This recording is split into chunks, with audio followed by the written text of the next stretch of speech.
আমাৰ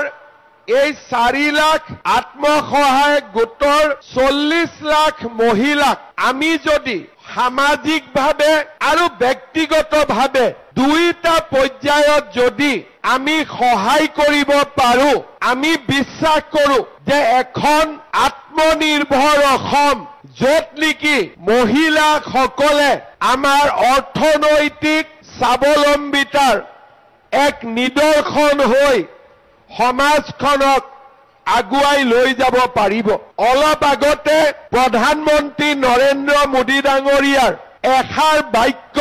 আপোনালোকে শুনিবলৈ পালে যে আমি ভাৰতত 3 কোটি লাখপতি বাইদেউ বনাব খোজো। সিদিনাখনে মই ভাবিছিলো